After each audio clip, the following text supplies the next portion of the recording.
ಇಲಾಖೆ ಅಧಿಕಾರಿಗಳಿಗೆ ಧಿಕ್ಕಾರ.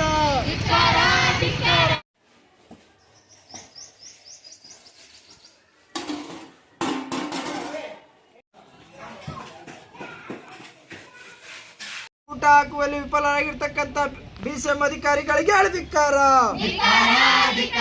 ಬೇಕೇ ಬೇಕು, ಬೇಕೇ ಬೇಕು. ಎಸ್ಎಫ್ಐ ಜಿಂದಾಬಾದ್, ಎಸ್ಎಫ್ಐ. ವಿದ್ಯಾರ್ಥಿ ಊಟಕ್ಕೆ ಕನ್ನ ಹಾಕಿರ್ತಕ್ಕಂಥ ಬಿಸಿಎಂ ಅಧಿಕಾರಿಗಳಿಗೆ ಧಿಕ್ಕಾರ. ವಿದ್ಯಾರ್ಥಿ ಜೀವನದ ಜೊತೆ ಚೆಲ್ಲಾಟ ಆಡ್ತಕ್ಕಂಥ ಬಿಸಿಎಂ ಅಧಿಕಾರಿಗಳಿಗೆ ಧಿಕ್ಕಾರ. ವಿದ್ಯಾರ್ಥಿಗಳು ಕೇಳದ ಬಿಸಿಎಂ ಅಧಿಕಾರಿಗಳಿಗೆ ಧಿಕ್ಕಾರ. ಬೇಕೇ ಬೇಕು, ವಿದ್ಯಾರ್ಥಿಗಳಿಗೆ ಮೂಲಭೂತ ಸೌಲಭ್ಯ ಕೊಡುವಲ್ಲಿ ವಿಫಲರಾಗಿರ್ತಕ್ಕಂಥ ಬಿಸಿಎಂ ಅಧಿಕಾರಿಗಳಿಗೆ ಧಿಕ್ಕಾರ. ಬೇಕೇ ಬೇಕು. ಅದನ್ನ ಇತ್ಯರ್ಥ ಮಾಡೋದಿನ್ನು ಬೇಡ, ಆದ್ರೆ ಅಟ್ಲೀಸ್ಟ್ ಬಂದಾದ್ರೂ ಕೇಳಬೇಕಾಗಿತ್ತು. ಇಲ್ಲಿವರೆಗೂ 4 ದಿನ ಆಯ್ತಲ್ಲಮ್ಮ ನಾವು ಬಂದು ಮೀಟಿಂಗ್ ಮಾಡಿ ಸಭೆ ಮಾಡಿ ಆದ್ರೂ ಮಾಡಿದ್ರು ಕೂಡ ಇವತ್ತು ಅವರು ಏನು ಸಮಸ್ಯೆ ಅಂತ ಯಾವ ಅಧಿಕಾರಿಗಳನ್ನು ಕೇಳಿಲ್ಲ.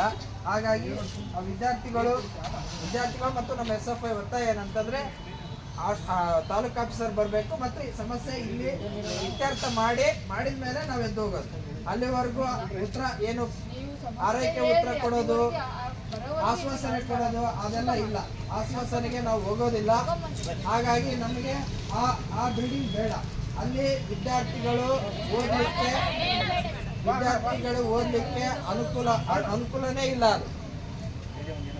ಅಲ್ಲಿ ಬಹಳಷ್ಟು ಸಮಸ್ಯೆಗಳಿದಾವೆ. ಹಾಗಾಗಿ ಸುಮಾರು ದಿನದಿಂದ ಹೇಳಿದೆ, ಆ ಬಿಲ್ಡಿಂಗ್ ಚೇಂಜ್ ಆಗಬೇಕು ಮತ್ತು ಒಳ್ಳೆ ಊಟ ಕೊಡಬೇಕು ಮತ್ತು ಎಲ್ಲ ರೀತಿಯ ಮೂಲಭೂತ ಸೌಲಭ್ಯಗಳು ಕೊಡಬೇಕು.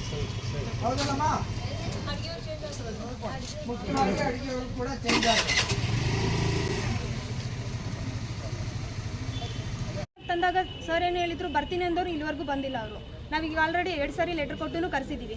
ಬಂದು ವಿಸಿಟ್ ಮಾಡ್ಯಾರ, ಚೇಂಜ್ ಮಾಡ್ತೀನಿ 1 ವಾರದಲ್ಲಿ ಅಂತ ಹೇಳ್ಯಾರ ಸರ್. ಆದರೆ ಏನೂ ಚೇಂಜ್ ಮಾಡಿಲ್ಲ. ಅಲ್ಲಿಂದ ಅವ್ರಿಗೆ ಹೇಳಿದ್ರೆ ಓನರ್ ಬಂದು ಹೇಳ್ತಾರೆ ನಮಗೆ ಬೇರೆ ಇದು ಮಾಡಿ ಅವ್ರವ್ರ ಸಮಸ್ಯೆಗಳನ್ನ ನಮ್ಮ ಮೇಲೆ ಹಾಕ್ತಿದ್ದಾರೆ ಸರ್.